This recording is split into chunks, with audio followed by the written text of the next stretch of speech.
Assalamualaikum warahmatullahi wabarakatuh. Waalaikumsalam warahmatullahi wabarakatuh. Selamat siang Bapak Ibu semua, salam dan bahagia. Yang terhormat Ibu Kepala Sekolah SD Negeri Guntur dan yang terhormat Bapak Ibu guru staf karyawan SD Negeri Guntur.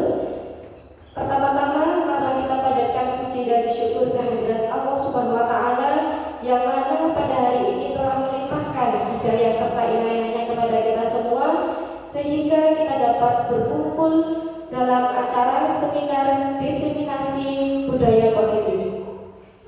Izinkanlah saya di sini akan membawakan susunan acara sebagai berikut, yaitu yang pertama pembukaan, acara yang kedua menyanyikan lagu Indonesia Raya, acara yang ketiga sambutan dari Ibu Kepala Sekolah SD Negeri Guntur, acara yang keempat adalah acara inti, dan acara yang terakhir doa serta penutup.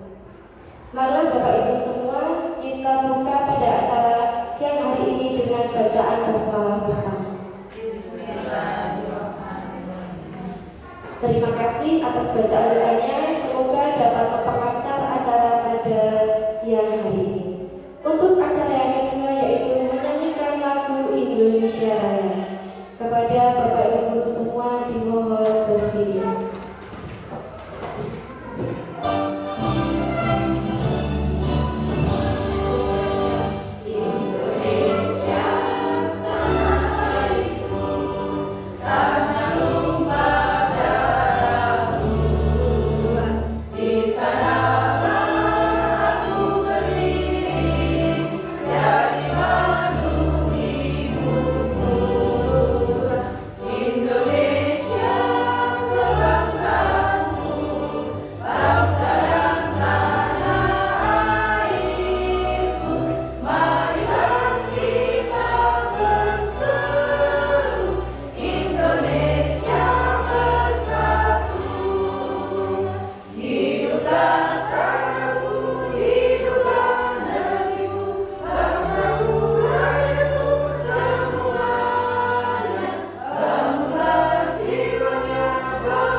Hadirin dimohon duduk kembali. Untuk acara selanjutnya adalah sambutan dari Ibu Kepala Sekolah SD Negeri Guntur. Kepada Ibu Kepala Wahyu Sriningsih kami haturkan. Bismillahirrahmanirrahim. Assalamualaikum warahmatullahi wabarakatuh. Waalaikumsalam warahmatullahi wabarakatuh. Terima kasih atas kesempatan yang diberikan kepada saya. Alhamdulillahirabbil alamin. Hamdan syakirin, hamdan amin, hamdan yuhyi asdan. Bapak Ibu para peserta seminar, aksi nyata ya, para peserta seminar aksi nyata diseminasi budaya positif oleh CTB SD Negeri Guntur yang saya hormati dan saya banggakan, serta tidak lupa kepada pemakalah Ibu Indah Setiani Muslimisro SPD sebagai pemakalah dalam diseminasi budaya positif oleh CTB SD Negeri Guntur. Pertama-tama marilah kita panjatkan puji syukur kehadirat Allah Subhanahu wa taala bahwasanya pada siang hari ini kita masih diberi kesempatan dan kenikmatan sehingga kita dapat berjumpa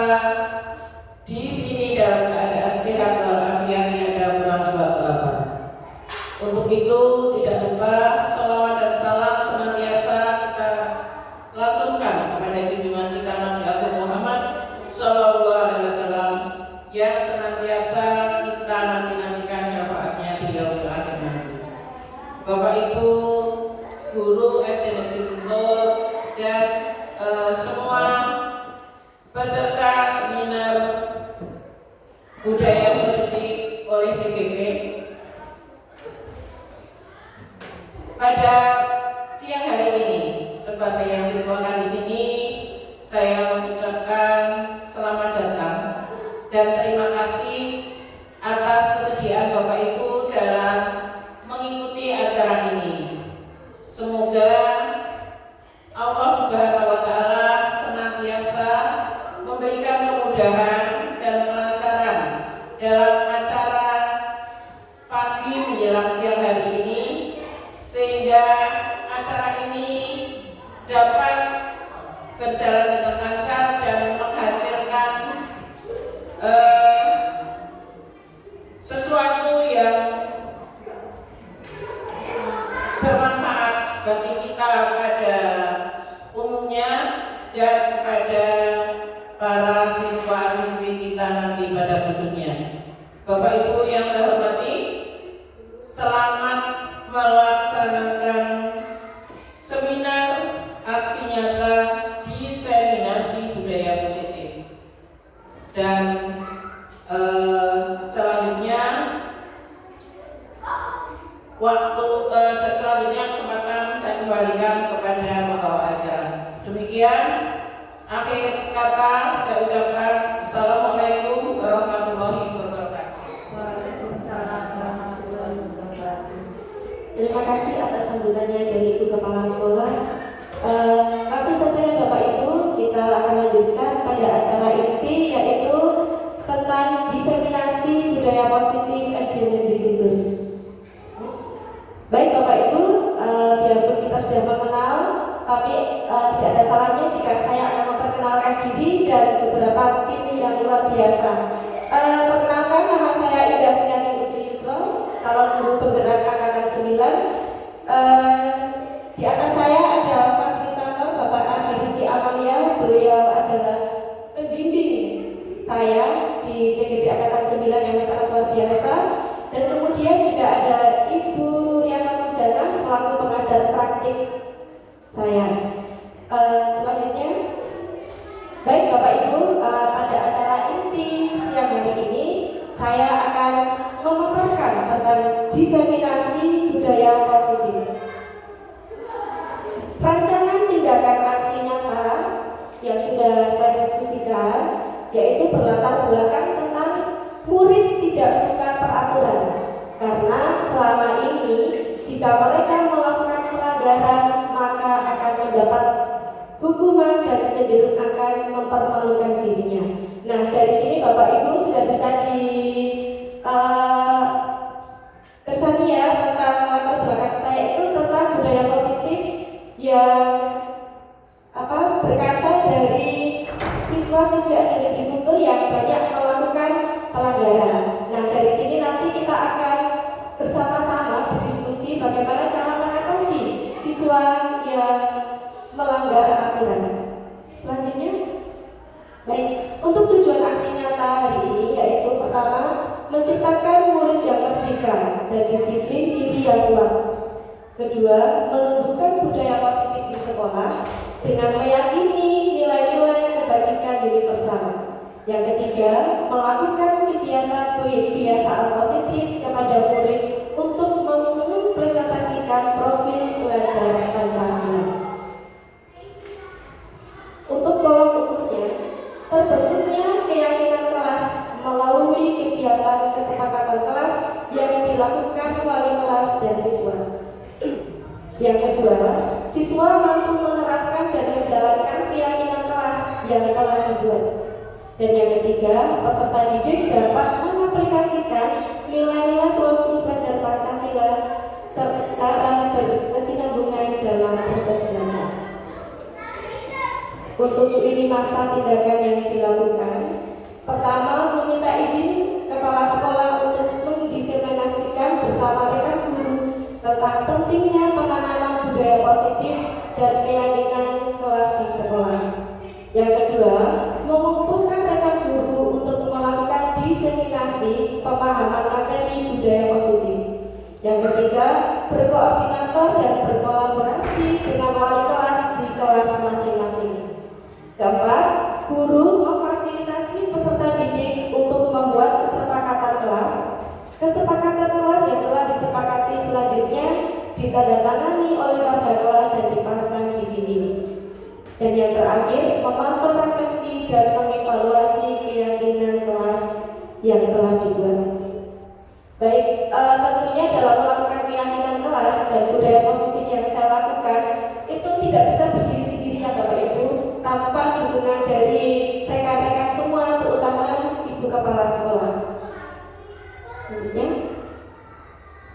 Baik, dukungan yang sangat-sangat saya butuhkan yaitu dari Ibu Kepala Sekolah, rekan guru, dan murid agar tindakan yang telah disusun dapat dilakukan secara lancar dan menyeluruh. Kemudian yang kedua, dari sarana dan prasarana untuk menumbuhkan budaya positif di sekolah. Dan yang ketiga, orang tua atau wali murid dan komite untuk mendukung dalam melakukan budaya positif di sekolah. Nah, Bapak Ibu, dukungan-dukungan dari Bapak Ibu lah yang sangat berarti bagi kami calon guru penggerak angkatan 9 ini, bagaimana agar budaya positif yang akan kami lakukan itu dapat terlaksana dengan baik. Nah, Bapak Ibu, selamat datang Bapak Ibu guru hebat. Pada kesempatan hari ini kita dapat berkolaborasi, saling mendukung demi mewujudkan disiplin positif di SD Negeri Guntur. Untuk tujuannya yaitu memahami konsep-konsep kunci dalam modul budaya positif, yaitu tentang perubahan paradigma belajar, disiplin positif, motivasi perilaku manusia, kebutuhan dasar, posisi kontrol restitusi, keyakinan kelas, dan segitiga restitusi. Dan yang kedua, pengalaman dan pembelajaran yang dapat diterapkan pada konsep-konsep kunci tersebut baik di kelas atau di rumah. Baik, untuk yang pertama itu yang paling utama dalam konsep budaya positif ini adalah perubahan paradigma belajar, disiplin positif, nilai-nilai kebajikan, kebutuhan dasar manusia, motivasi perilaku manusia, posisi kontrol guru, keyakinan kelas, dan segitiga restitusi. Nah, Bapak Ibu, sudahkah kita menerapkan budaya positif di sekolah? Sudah. Baik. Contohnya seperti apa yang sudah Bapak Ibu lakukan di sekolah dalam melaksanakan budaya positif? Bisa memberikan contoh? Bagaimana Bu? Baik, senyum sama sopan santun bisa disingkat dengan 5S. Apakah sudah kita terapkan semuanya? Sudah. Bapak Ibu guru sudah menerapkan semuanya di sekolah setiap pagi, setiap siang, dan akan pulang anak-anak ya. Baik, terima kasih. Dan budaya positif itu tidak hanya sehari 2 hari Bapak Ibu. Kadang-kadang kita melakukannya cuma pas ketemu anak saja, tapi kita melakukan itu setiap hari, setiap saat di sekolah. Selanjutnya, baik Bapak Ibu, pembelajaran dengan paradigma baru. Tentu saja kita sebagai guru ingin menerobos ilmu teknologi, ingin menerobos pada zaman yang akan datang. Bagaimana cara kita mengembangkan siswa kita dengan menerapkan budaya positif. Nah, pembelajaran dengan paradigma baru merupakan pembelajaran yang dirancang berdasarkan prinsip pembelajaran berdiferensiasi, sehingga para peserta didik belajar sesuai kebutuhannya berdasarkan tahap perkembangan sesuai teori psikologi modern untuk mewujudkan profil pelajar Pancasila. Profil pelajar Pancasila sudah berkali-kali mungkin kita juga menyanyikan kepada anak-anak. Ada berapa profil pelajar Pancasila? Ada 6. Coba kita sebutkan ada apa saja? Beriman Baik. ya. Tuhan yang Maha Esa. Ya. Beramal mulia, mandiri, gotong royong, kreatif, berkebinekaan global. Alhamdulillah Bapak Ibu semua sudah menyangka, sudah hafal, dan insya Allah besok akan diterapkan di sekolah kita. Oke, dan kita lanjutkan. Nah, Bapak Ibu, paradigma itu mungkin kita bertanya-tanya, paradigma itu apa? Tentu saja saya juga awalnya tidak tahu paradigma itu apa. Bapak Ibu guru. Nah, kita belajar bersama. Paradigma adalah suatu keyakinan atau kepercayaan yang mendasari seseorang dalam melakukan segala tindakan. Selain itu, hadirnya paradigma juga dapat mempengaruhi manusia dalam hal berpikir dan bersikap terhadap semua hal. Paradigma dapat berubah seiring perkembangan ilmu, pengetahuan, dan teknologi. Dengan begitu, ketika ada sebuah penemuan baru atau perkembangan ilmiah, hal itu juga dapat mengubah cara manusia dalam memahami suatu fenomena. Baik, untuk yang selanjutnya kita akan mempelajari tentang respon dan teori kontrol. Nah, Bapak Ibu, kita sebagai guru biasanya kita itu mendorong murid atau memaksa murid. Bagaimana? Biasanya kita sudah terapkan di sehari-hari di sekolah kita. Biasanya bagaimana?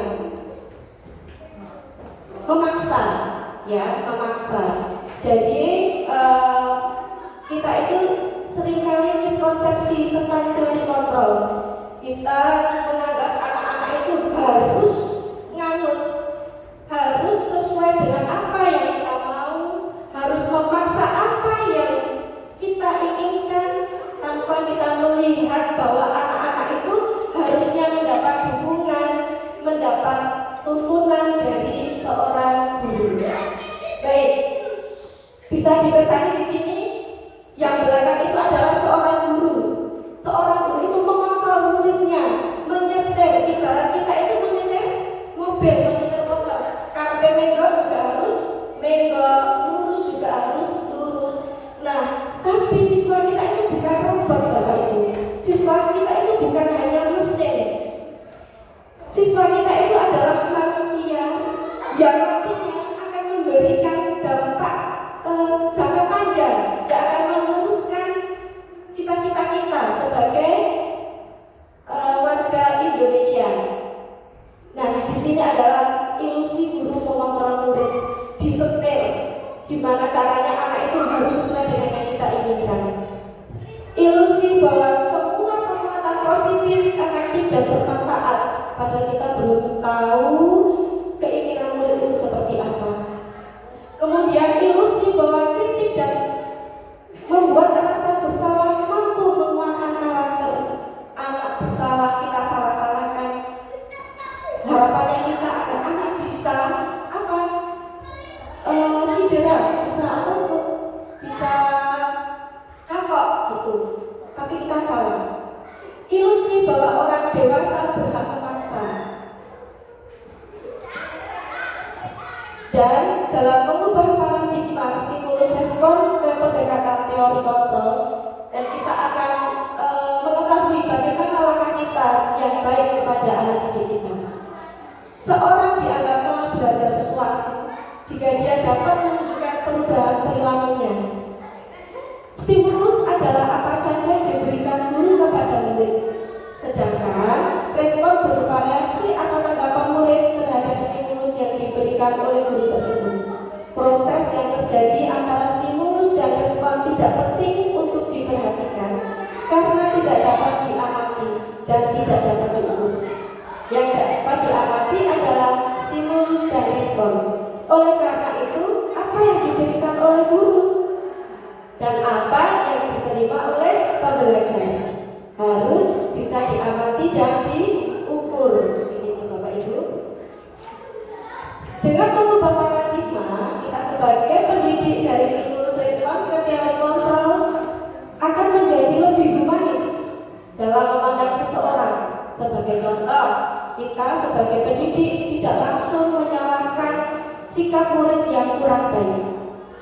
Karena menurut teori kontrol bahwa setiap tindakan pasti memiliki tujuan, sehingga pendidik dapat melakukan komunikasi dengan murid untuk menyelesaikannya. Nah, Bapak Ibu, yang sering kita lakukan, kita itu sering menyalahkan anak-anak tanpa mengetahui alasannya. Kita menjejali murid dengan kamu itu bersalah gitu. Padahal sebenarnya murid itu memiliki alasan kenapa dia melakukan seperti itu. Nah, itu yang sering kita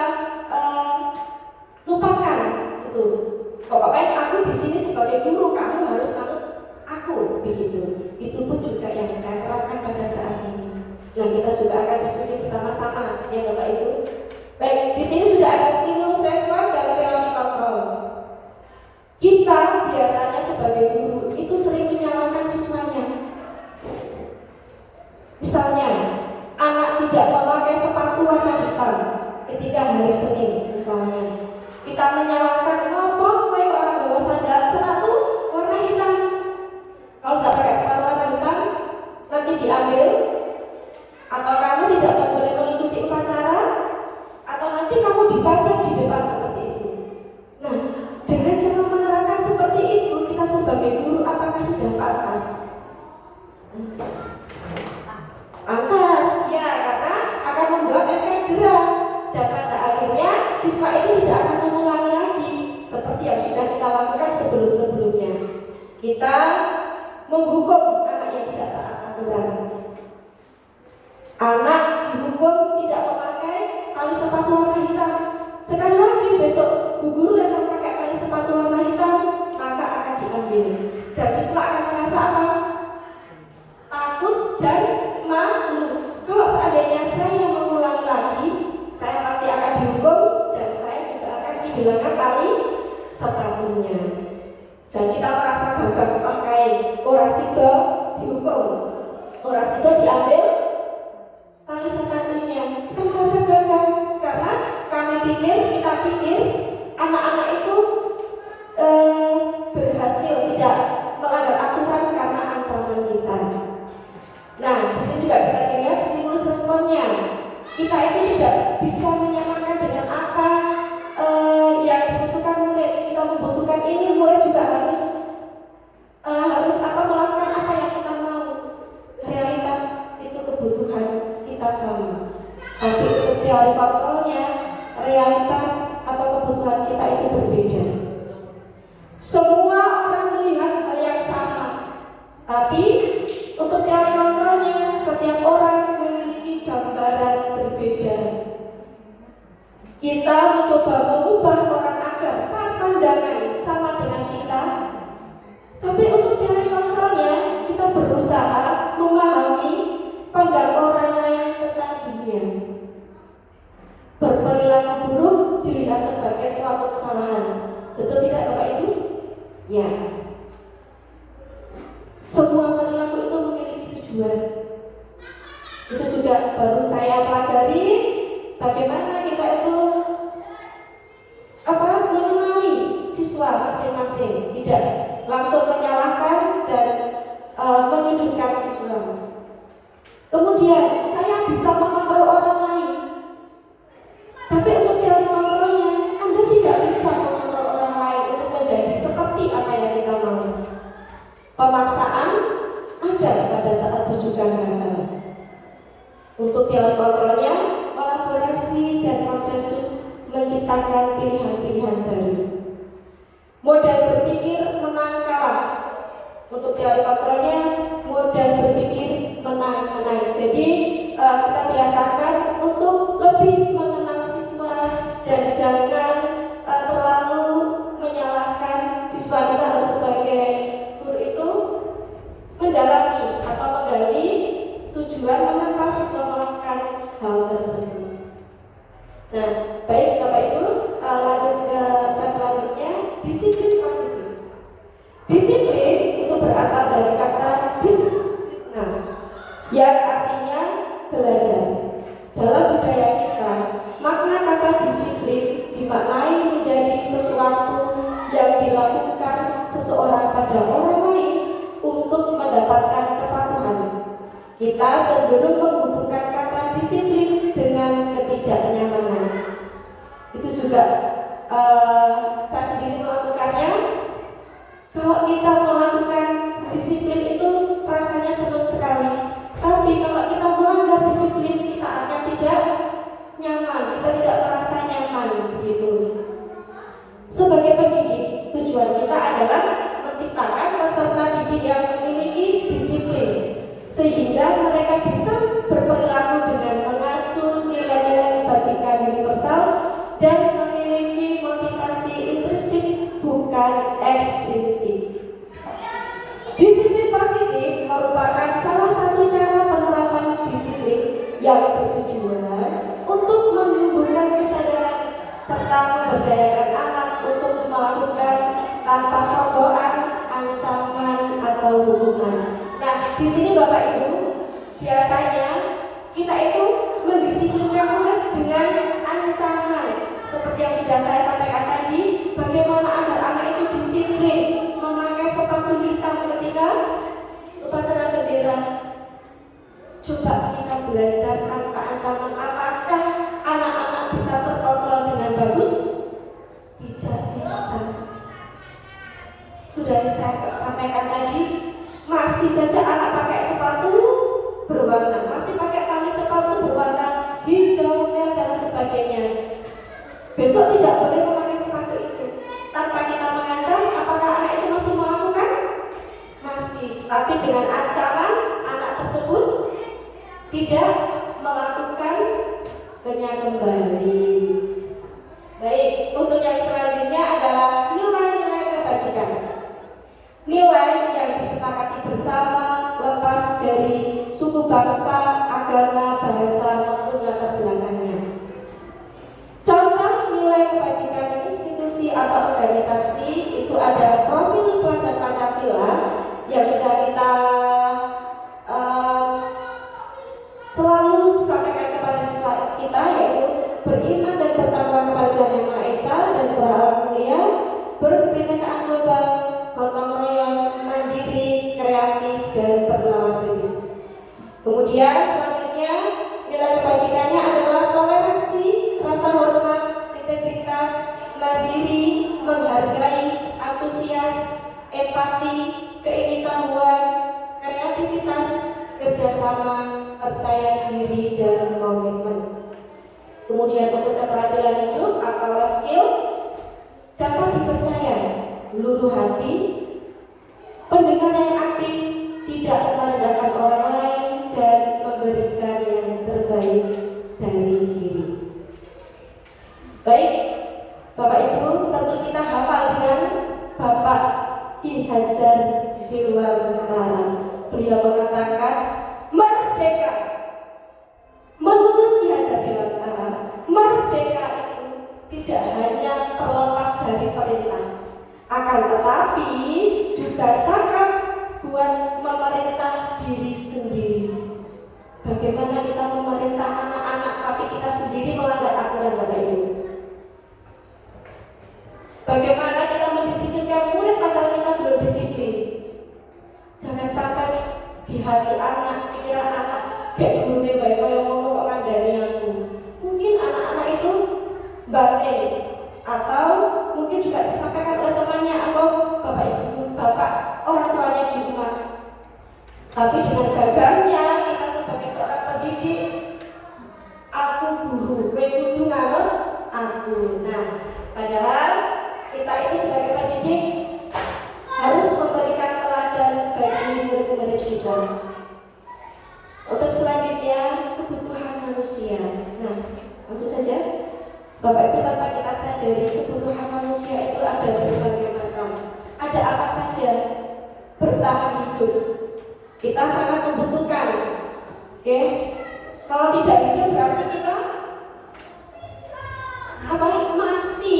Ya, kalau mati berarti tidak bertahan hidup, sudah tidak membutuhkan kebutuhan manusia.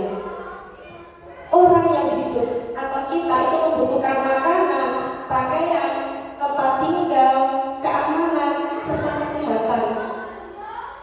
Kemudian rasa kasih sayang, cinta, kita membutuhkan semuanya dari keluarga, mereka, murid, dan di sekolah kita ini juga terbentuk sebuah keluarga yang membutuhkan rasa kasih sayang, rasa diterima, dipedulikan, kasih sayang, berbagi, kerjasama, menjadi bagian dari kelompok. Itu adalah salah satu kebutuhan dasar manusia. Untuk selanjutnya, penguasaan, harga diri, keinginan untuk dianggap, memimpin, berprestasi, diakui, dan didengarkan. Kita pasti membutuhkan semua ini, Bapak Ibu.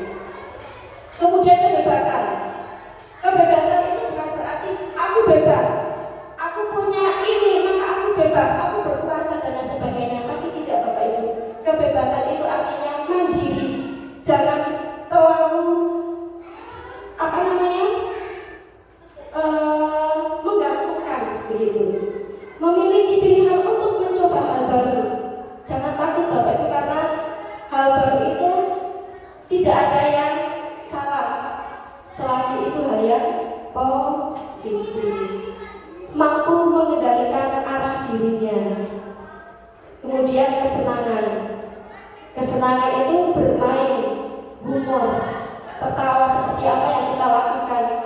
Kita jenuh nggak Bapak Ibu kalau misalnya di sekolah tanpa canda tawa, tanpa humor, jenuh tidak? Jenuh sekali Bapak Ibu. Kita membutuhkan apa? Humor, tertawa, begitu. Mencari kesenangan, tapi nggak yang dewe, darah ini, nanti stres begitu. Kemudian selanjutnya adalah motivasi perilaku manusia.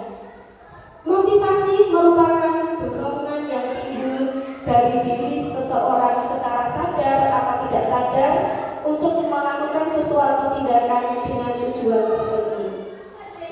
Apa saja motivasinya Bapak Ibu? Untuk menghindari ketidaknyamanan dan hukuman? Anak-anak kita pasti melakukannya. Untuk mendapatkan penghargaan atau imbalan dari orang lain, itu namanya pamrih, begitu. Itu adalah motivasi ekstrinsik.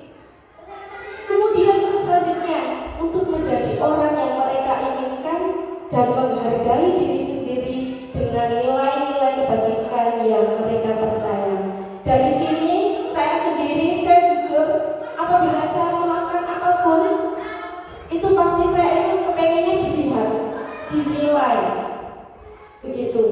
Dan saya juga pengen orang lain itu menilai apa yang sudah saya lakukan kayak apa, begitu. Mungkin bukan saya sendiri, Bapak Ibu juga mungkin merasakannya. Kalau kita melakukan ini anak, biar dianggap apa sudah baik, sudah memberikan contoh disiplin. Itu berarti motivasi yang saya lakukan adalah motivasi yang masih mengharapkan apa imbalan dari orang lain. Baik Bapak Ibu, mengantuk ya? Ya, ngantuk sekali. Nah, sekarang kita SBK dulu. Berdiri Bapak Ibu semuanya. Kita SBK biar tidak ngantuk ya. Semangat dulu. Yuk. Semua mengikuti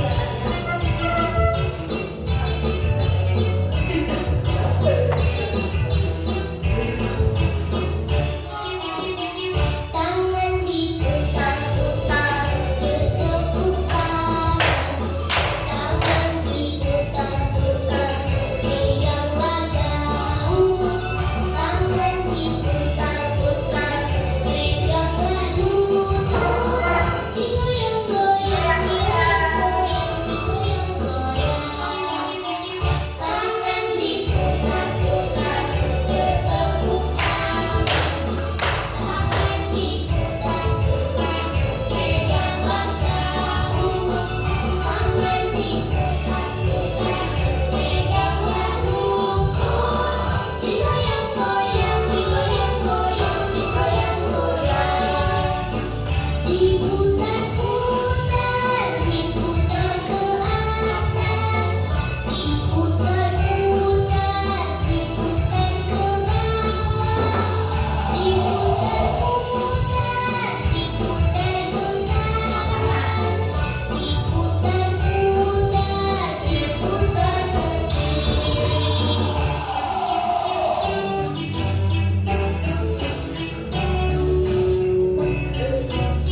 Berarti sudah tidak kantor, tapi sudah berjoget. Nah, oke. Selanjutnya Bapak Ibu, materi selanjutnya tentang konsep disiplin dengan identitas gagal. Bagaimana konsep disiplin dengan identitas gagal itu, yaitu kita memberikan hukuman. Hukuman itu bagi kita adalah sesuatu yang baik mungkin, tetapi hukuman itu menyakitkan. Hukuman itu tidak nyaman, membuat murid takut, memaksa. Hukuman itu murid menyembunyikan kesalahan. Dengan hukuman, biar kita tidak sesuai ya, biar tidak merasa bersalah, dia akan menyembunyikan kesalahannya biar apa? Tidak mendapatkan hukuman. Murid menjadi rendah diri. Begitu. Tetapi konsep disiplin yang bagus, yang positif, yang harus kita lakukan, yang harus kita terapkan adalah penghargaan. Mungkin penghargaan itu bagi kita baik-baik saja. Nanti kamu melakukan ini, nanti Bu Guru kasih 1.000. Jangan membuang sampah, nanti kalau kamu membuang sampah akan Bu Guru beri, membuang sampah sembarangan akan Bu Guru beri bintang.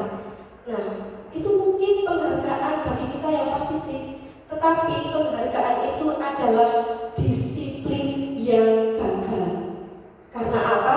Penghargaan itu tidak efektif. Jadi misalnya kok besok kita tidak memberikan penghargaan tersebut kepada anak didik kita, mereka akan balelo. Tidak ada Bu Guru, tidak dikasih hadiah, berarti aku nggak apa-apa buang sampah sembarangan. Begitu. Kemudian merusak hubungan, sifat iri.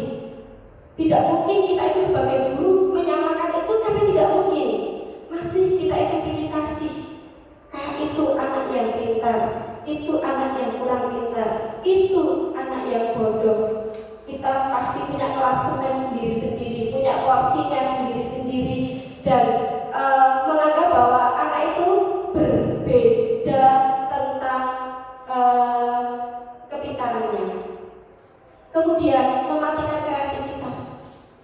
Tidak semua anak yang berbeda, tidak semua anak yang bodoh itu tidak memiliki bakat dan minatnya, Bapak Ibu. Mungkin di kelas kita terdapat siswa yang pintar, tapi pintar itu di akademiknya. Tapi kita membedakan siswa yang bodoh, belum tentu siswa itu bodoh. Kita bisa menggali bakatnya, kita bisa menggali minatnya. Mungkin dia juga mempunyai bakat minat di bidang olahraga, di bidang kesenian atau yang lainnya. Jadi kita jangan menganggap bahwa anak yang bodoh itu anak yang tidak mempunyai bakat. Nah, kemudian menurunkan kualitas. Ini pasti terjadi, Bapak Ibu. Anak yang dikatakan bodoh itu pasti dia akan minder. Aku bodoh, aku nggak bisa seperti itu. Aku nggak bisa. Karena apa? Kita sering menggejali murid, ini pintar, ya ini kita sudah kasih bintang. Sedangkan anak yang tidak bisa, dia tidak dikasih bintang. Anak itu pasti minder, dan anak sendiri itu pasti sudah berpikir, aku bodoh, aku tidak bisa. Begitu. Kemudian penghargaan itu sebenarnya menghukum dengan sistem ranking, kemudian merampas hak menghargai dirinya. Begitu. Untuk selanjutnya yaitu konsep disiplin dengan identitas sukses. Nah, ini yang akan kita pelajari dan insya Allah kita akan terapkan bersama-sama di sekolah kita. Disiplin dengan identitas sukses itu seperti apa? Menggunakan konsekuensi dan restitusi. Apa saja? Konsekuensi itu adalah penguatan jangka pendek, perlu monitoring berkelanjutan, adanya stimulus dan respon, murid menghormati peraturan, murid ternyata kehilangan waktu untuk merenungi kesalahan. Kemudian untuk restitusi, murid bertanggung jawab atas perilakunya. Fokus pada pemecahan masalah jangka panjang. Murid menghormati diri dan orang Teori kontrol, dirinya sendiri yang memegang kontrol. Murid bersemangat memperbaiki kesalahannya. Untuk konsep disiplin pendekatan restitusi ada dua, yaitu Bapak Ibu, pengertian restitusi sendiri adalah proses menciptakan kondisi bagi murid untuk memperbaiki kesalahannya. Bapak Ibu, kita sebagai guru, tentunya jika murid melakukan kesalahan dan kita memarahi, tentunya kita punya harapan, punya tujuan anak tersebut apa? Tidak mengulangi lagi. Anak itu bisa berubah, bukan begitu? Nah, oke. Untuk ciri-ciri restitusi bukan menebus kesalahan, namun belajar dari kesalahan. Bagaimana kita mendorong siswa agar jika siswa itu melakukan kesalahan hari ini, kita harus bisa apa? Ngandani besok jangan diulangi lagi, dan anak tersebut harus belajar dari kesalahan untuk memperbaiki hubungan. Tawaran bukan paksaan. Biasanya kalau kita siswa tidak mengerjakan PR, apakah Bapak Ibu sudah memberikan tawaran kepada siswa? Bagaimana kalau anak itu tidak mengerjakan PR? Apa langsung gara-gara PR mau saya WC? Begitu? Tidak. Gara-gara PR silakan kerjakan di luar. Ya? Nah, itu berarti paksaan atau tawaran? Paksaan, ya. Oke, paksaan. Nanti kita akan belajar tentang keyakinan-keyakinan untuk siswa. Kemudian menuntun untuk melihat ke dalam dirinya. Itu adalah ciri-ciri restitusi. Mencari kebutuhan dasar yang mendasari tindakan. Kemudian fokus pada karakter bukan tindakan. Dan yang terakhir adalah menguatkan dan fokus pada solusi. Jadi kalau siswa itu melakukan kesalahan, kita tidak hanya sekedar memarahi, tidak sekedar memberi hukuman, tapi juga harus memberikan penguatan dan solusi. Oke. Nah, Bapak Ibu, mari kita baca bersama-sama tentang perbedaan hukuman, konsekuensi, dan restitusi. Bukan resti Jayanti ya. Di sini, resti Jayanti di sini kan ada restitusi. Di sini ada contoh kasus Bapak Ibu. Siswa sering tidak mengerjakan PR. Apakah di kelas Bapak Ibu masih terjadi? Banyak. Setiap hari Bapak Ibu memberikan PR tidak? Apakah setiap hari PR-nya dikerjakan? Apakah yang tidak mengerjakan itu anak yang itu saja? Ada yang variatif, ada yang iya. Apakah Bapak Ibu sudah menggali, sudah mencari alasan mengapa anak tersebut tidak mengerjakan PR? Sudah, oke. Apakah ada Bapak Ibu guru yang misalnya PR-nya dikumpulkan nggak mengerjakan PR? Kita langsung memarahi, ratau garang PR, kita mau kembali ratau nggak TAT? Gitu. Apakah kita juga melakukan hal tersebut? Tidak. Oke, berarti semuanya hebat Bapak Ibu guru. Nah, Bapak Ibu guru, bagaimana kita sebagai guru itu memberikan solusi kepada siswa itu ya tentang hukuman, konsekuensi, dan restitusi. Untuk hukuman tersendiri, nih, anak tidak mengerjakan PR, guru menghukum siswa hormat bendera selama 10 menit. Apakah Bapak Ibu pernah melakukan? Tidak. Guru marah dan siswa menjadi takut. Ya, itu saya lakukan dan anak itu ketakutan sekali. Atau gara PR atau mungkin nanti blablabla dan sebagainya. Ternyata membuat efek jerah ke anak dan anak itu mengerjakan PR asal-asalan karena saking takutnya dimarahi oleh guru karena tidak mengerjakan PR. Padahal PR itu adalah pekerjaan rumah yang biasanya didampingi oleh orang tuanya. Tapi tanpa kita sadari, anak menangi dewe siswa tersebut gara-gara PR. Biasa kita bully gara-gara PR. Kita nggak pernah tahu alasan kenapa siswa tersebut tidak mengerjakan PR. Nah, untuk konsekuensi, bagaimana kita memberikan konsekuensi kepada siswa? Yaitu guru memberikan konsekuensi untuk mengerjakan saat istirahat. istirahat. Nah, ini adalah solusi. Guru tegas dan siswa menghormati peraturan. Bagaimana siswa menghormati peraturan? Kita membuat aturan. Mungkin kalau kelas 1 dia tidak tahu, Bu nggak tahu mengerjakan PR, mungkin Bu guru masih bisa bertoleransi itu. Mungkin karena Bu guru belum memberi peraturan kalau anak tidak mengerjakan PR, konsekuensinya begini. Nah, untuk kemudian yang paling bagus Bapak Ibu untuk restitusi itu guru menanyakan keyakinan kelas atau membantu siswa dalam menyelesaikan masalahnya. Kita gali Bapak Ibu, kita cari tahu mengapa alasan siswa tersebut tidak mengerjakan PR. Jangan kita menakut-nakuti siswa, janganlah mengancam begitu. Kemudian guru terbuka dan siswa menghormati dirinya dan orang lain. Bapak Ibu, kalau misalnya anak tersebut tidak mengerjakan PR, alangkah baiknya kita itu menanyakan kenapa tidak mengerjakan PR. Mungkin siswa tersebut mempunyai alasan, begitu, dan kita sebagai guru harus bisa menerima alasan yang disampaikan oleh siswa. Biasanya kita punya bagaimana? Jika murid disuruh tidak menggunakan sepatu seharian di sekolah karena tidak menggunakan sepatu hitam, boleh dilakukan Bapak Ibu? Tidak boleh. Menghukum dengan mencatat 100 kali di dalam buku kalimat, saya tidak akan terlambat lagi, saya tidak akan terlambat lagi. Mungkin anak itu saat itu jerah, tapi keesokan harinya akan dilakukan lagi. Kemudian anak melakukan kesalahan lagi, lari mengelilingi lapangan basket 2 kali karena terlambat hadir di sekolah. Pantas tidak Bapak Ibu? Tidak pantas.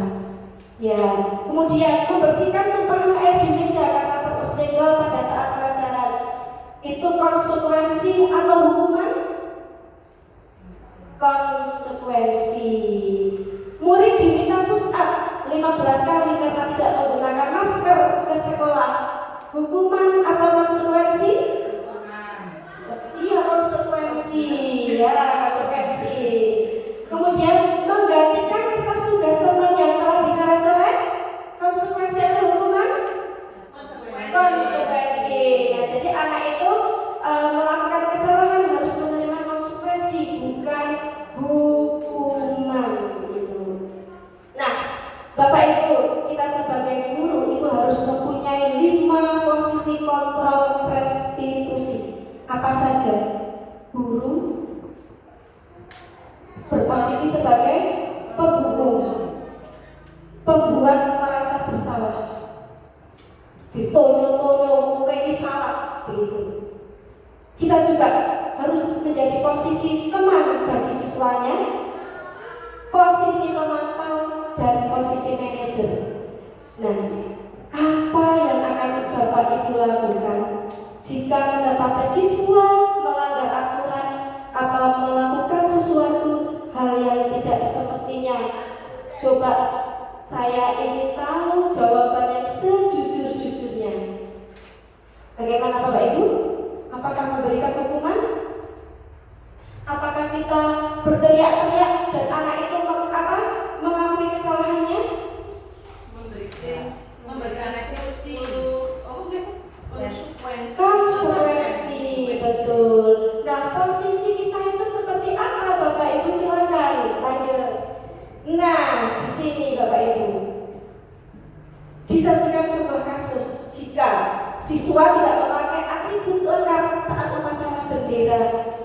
Di sini Bapak Ibu guru memilih penghukum atau pembuat merasa bersalah atau sebagai teman atau pembantu atau sebagai manajer. Oke, coba kita baca dari depan. Jika ada siswa tidak memakai atribut lengkap pada saat upacara bendera, pasti kita sebagai guru akan melakukan apa? Akan melakukan posisi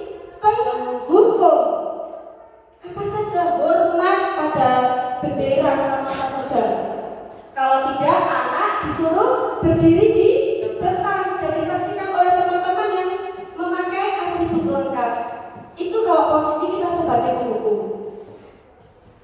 Tapi untuk pembuat merasa bersalah itu adalah si pelanggar tersebut.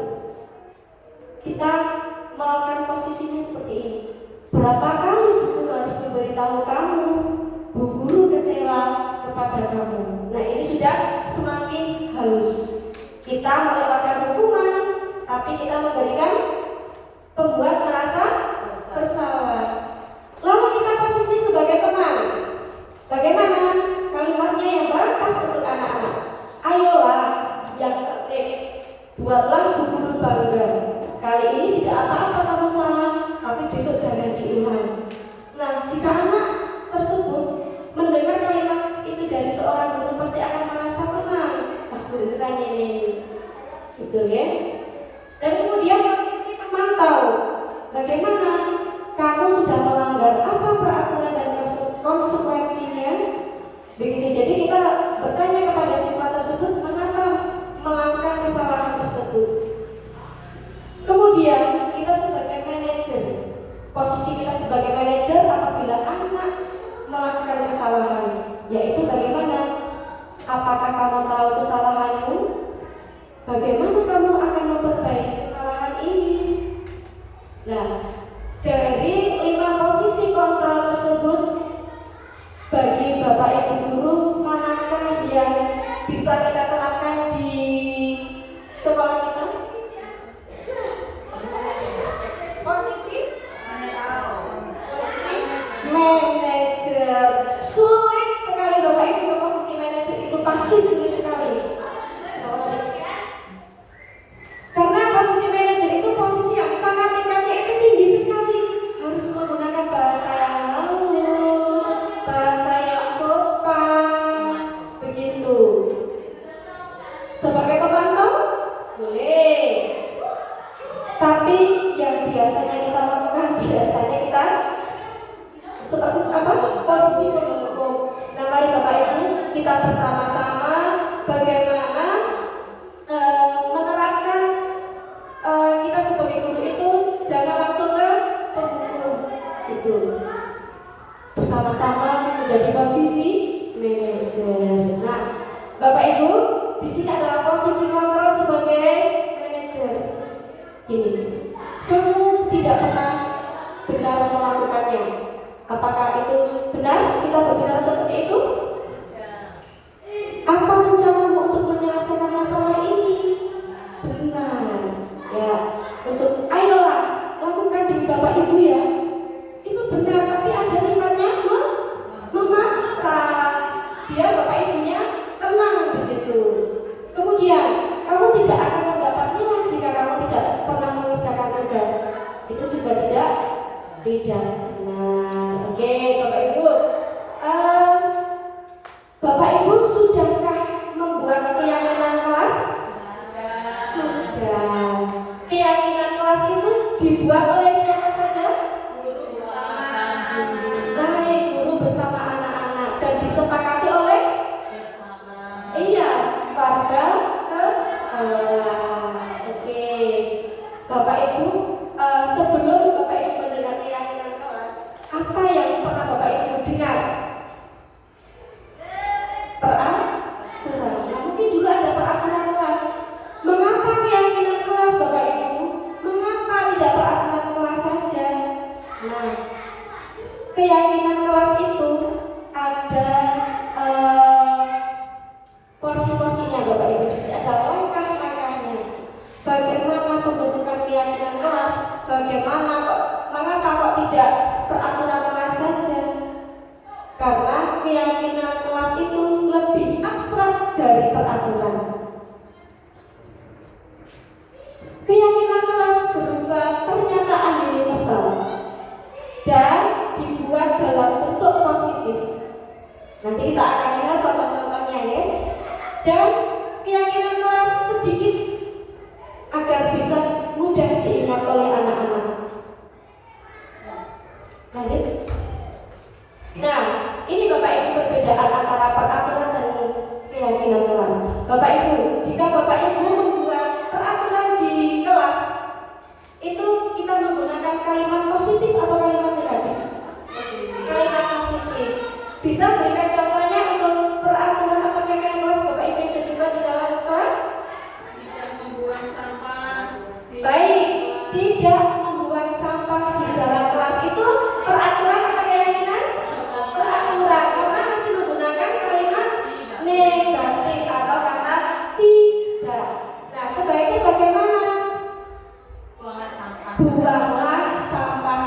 tempatnya.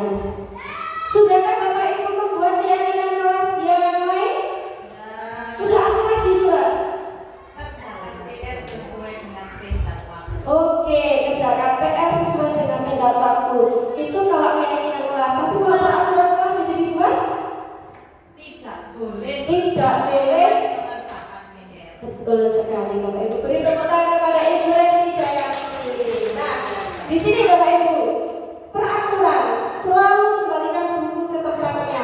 Itu keyakinan kelasnya sudah berdasarkan apa? Tanggung jawab. Siswa itu juga berarti harus tanggung jawab.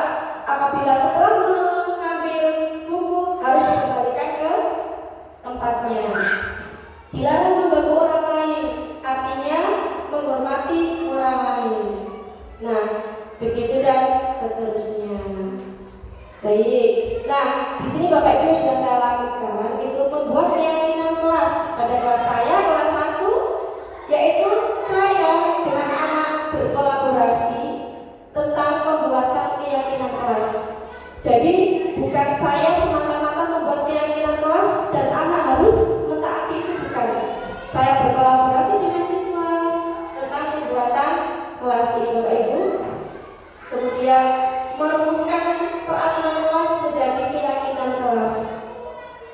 Kemudian setelah itu siswa menempelkan keyakinan kelas yang sudah disepakati bersama. Begitu. Dan inilah hasil keyakinan kelas 1. Bertanggung jawab mengerjakan tugas ringan, bersikap jujur, bersikap tenang saat pelajaran berlangsung, kemudian bersikap sopan dan menghormati guru, saling tolong menolong dan hidup rukun dengan teman. Dari keyakinan kelas tadi tidak ada yang menggunakan kata ganti. Dari sini bisa dipahami Bapak Ibu. Nah, mulai besok atau waktu yang akan datang silakan Bapak Ibu mengubah keyakinan kelas dari peraturan kelas menjadi keyakinan kelas. Ubahlah kalimat-kalimat negatif menjadi kalimat positif. Nah, Bapak Ibu, masih tentang kita dan siswa karena posisi kita di sini adalah sebagai guru. Tentunya kita menginginkan siswa yang taat aturan, siswa yang benar-benar harus bisa menjadi apa yang kita inginkan, begitu. Nah, di sini saya akan menjelaskan sedikit tentang segitiga restitusi.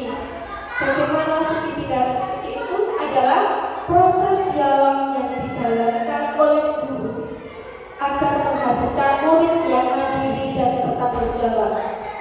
Tadi sebelumnya kita sudah menyampaikan tentang siswa yang melanggar aturan. Di situ kita menjadi apa? 5 posisi kontrol sebagai penghukum, sebagai pembuat merasa bersalah, pemantau, manajer, dan sebagainya. Nah, di sini kita sebagai segitiga restitusi. Bagaimana kita menyelesaikan masalah siswa pembuat masalah, misalnya atau siswa yang melanggar aturan. Kita sebaiknya menggunakan apa? Segitiga restitusi. Segitiga restitusi yang pertama adalah menstabilkan identitas. Nah, apakah Bapak Ibu guru semua sudah menstabilkan identitas? Kalau hanya melanggar aturan, ada yang sudah, ada yang belum. Nah, berdasarkan prinsip bahwa pembuat kesalahan adalah bagian dari proses pembelajaran. Bagaimana kita menstabilkan identitas? Berbuat salah itu tidak apa-apa. Nah, kita jika ada anak yang melanggar aturan, jangan langsung dimarahin, ditunjuk-tunjuk seperti apa yang sudah saya mungkin melakukan sebelum-sebelumnya, dimarah-marahin di depan siswa, banyak sekali dipermalukan. Kita puas karena anak tersebut malu, ya Bapak Ibu. Ternyata itu salah Bapak Ibu. Kemudian tidak ada manusia yang sempurna. Saya juga pernah melakukan kesalahan seperti itu. Apakah kita ketika menghukum murid kita mengambil kesalahan sebelum-sebelumnya? Tidak pernah. Kita di situ harus berpegang teguh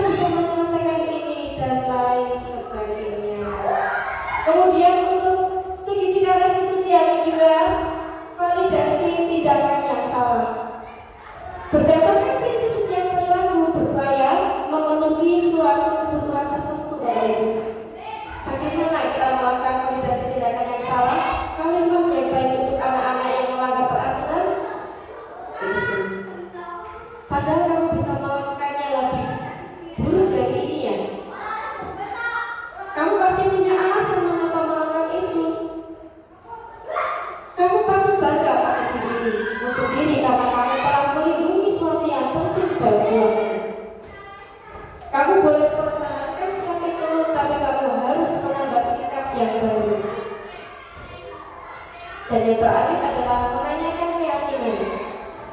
Berdasarkan prinsip teori kontrol bahwa pada dasarnya kita termotivasi secara intrinsik. Nah, bagaimana Bapak Ibu yang terakhir?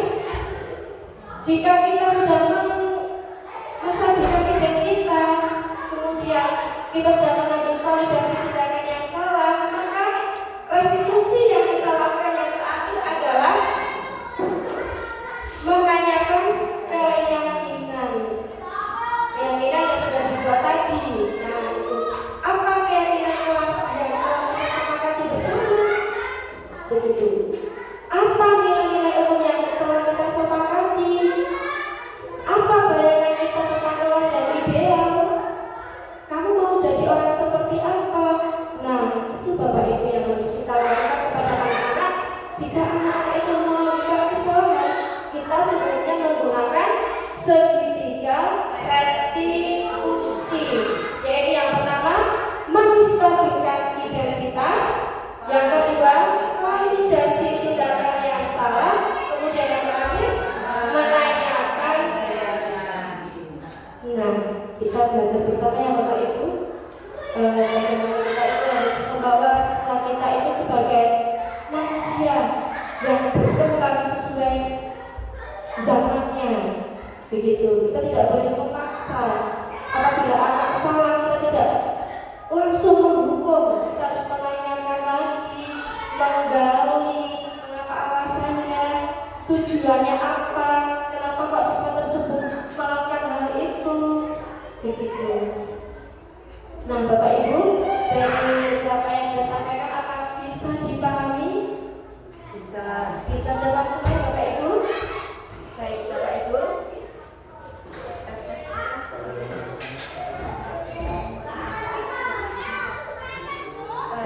Baik Bapak Ibu, tibalah pada saat-saat yang ditunggu, yaitu penutupan.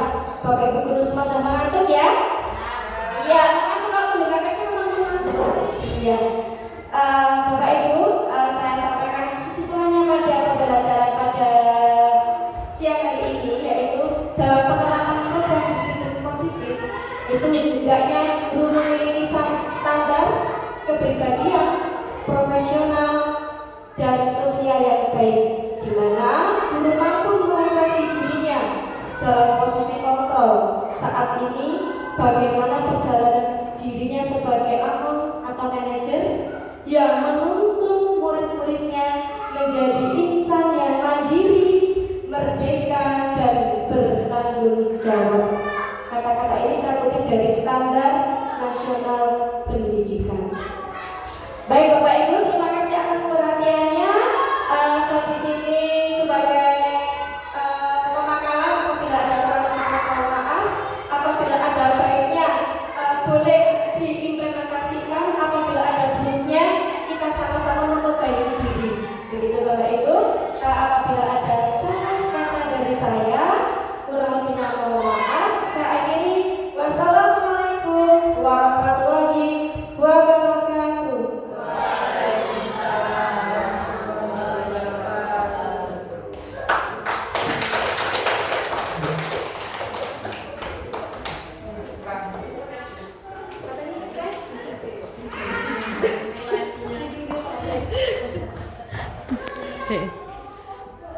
Lanjutan mata nih.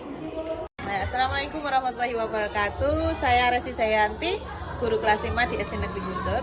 Setelah saya mengikuti seminar diseminasi budaya positif yang Bu Indah berikan, sangat menginspirasi dan bisa kita terapkan di kehidupan sehari-hari di lingkungan sekolah SD Negeri Guntur. Sekian dari saya, terima kasih. Wassalamualaikum warahmatullahi wabarakatuh. Anak-anak. Oke. Kelas berapa Azrina? 1. Kelas 1. Mbak Andin? Kelas 5. Kelas 5. Oke. Anak-anak seneng nggak sekolah di SD Negeri Guntur? Di SD Guntur itu kalau sudah belajar apa saja? Budaya positif. Budaya positif. Budaya positif apa saja yang anak-anak tahu? Sabar. Apa lagi? Sungguh bantu. Terus? Sabar. Dan? Salah. Oke, terima kasih anak-anak. Dadah.